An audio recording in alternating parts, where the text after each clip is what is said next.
একসময় ভালোবাসার গল্পে ভর করে আলোচনার শীর্ষে ছিলেন পরিমণি ও শরীফুল রাজ।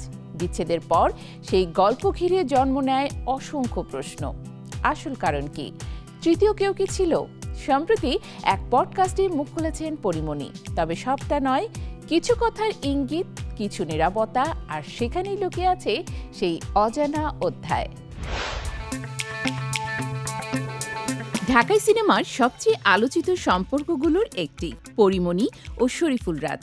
ভালোবাসা, বিয়ে, সন্তান, আবার বিচ্ছেদ, সব মিলিয়ে এই দম্পতিকে ঘিরে গত কয়েক বছর ধরে দর্শকের আগ্রহের শেষ নেই। বিশেষ করে বিচ্ছেদের পর থেকেই একটি প্রশ্ন ঘুরপাক খেয়েছে নেটিজেনদের মনে। এই সম্পর্ক ভাঙার পেছনে কি তৃতীয় কোনো পক্ষ ছিল? অবশেষে সেই জল্পনায় নিজের ইতি টানলেন পরিমণি। সম্প্রতি একটি টেলিভিশন চ্যানেলের পডকাস্ট অনুষ্ঠানে অংশ নিয়ে নিজের ব্যক্তিগত জীবন, বিচ্ছেদ এবং রাজের সঙ্গে সম্পর্কের টানাপোড়েন নিয়ে অকপটভাবে কথা বলেন এই অভিনেত্রী। সেখানে স্পষ্ট ভাষায় তিনি জানিয়ে দেন, তৃতীয় পক্ষের কোনো ভূমিকা ছিল না। পরিমণির ভাষায়, তৃতীয় পক্ষের কোনো বিষয় নয়, কেবল বোঝাপড়ার পার্থক্যের কারণেই বিচ্ছেদ হয়েছে।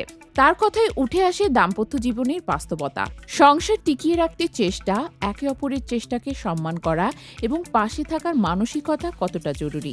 পরিমণি আরও বলেন, রাজ সংসার ধরে রাখা সেই লড়াইটাই বুঝতে পারেননি। তার মতে, সম্পর্ক শুধু ভালোবাসা দিয়েই চলে না, প্রয়োজন দায়িত্ববোধ ও সমর্থন। এই জায়গাতেই দুজনের মধ্যে ফারাক তৈরি হয়েছিল বলেই ইঙ্গিত দেন তিনি।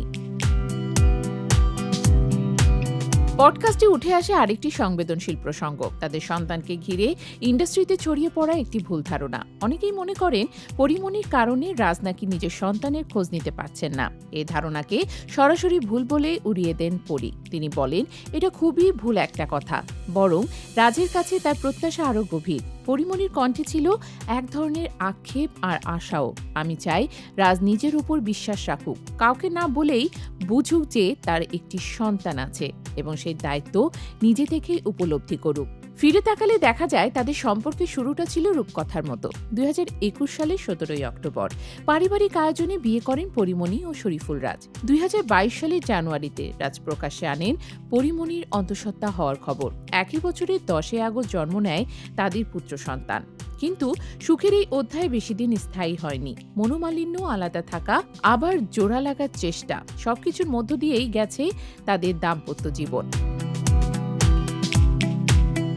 পরিস্থিতি আরও জটিল হয়ে ওঠে রাজের ফেসবুক আইডি থেকে কয়েকজন চিত্রনায়িকার ব্যক্তিগত মুহূর্তের ভিডিও ছড়িয়ে পড়ার পর। সে ঘটনায় নতুন করে অশান্তির জন্ম দেয় এবং শেষ পর্যন্ত রাজ বাসা ছাড়েন। এরপর দুজনই সংবাদ মাধ্যমে এসে নিজেদের অবস্থান ব্যাখ্যা করেন, একে অপরের বিরুদ্ধে তোলেন অভিযোগ। সবকিছু মিলিয়ে 2023 সালের শেষের দিকে আনুষ্ঠানিকভাবে বিচ্ছেদ কার্যকর হয়। বিচ্ছেদ হলেও থেমে নেই তাদের পেশাগত পথচলা।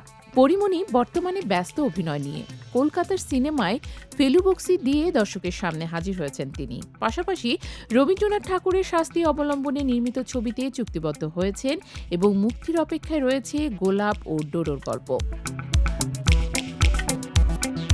অন্যদিকে শরীফুল রাজকেও দেখা গেছে ঈদে মুক্তি পাওয়া ইনসাফ সিনেমায়। সঙ্গে রয়েছে বনলতা এক্সপ্রেস ও জীবন অপেরার মতো নতুন কাজ।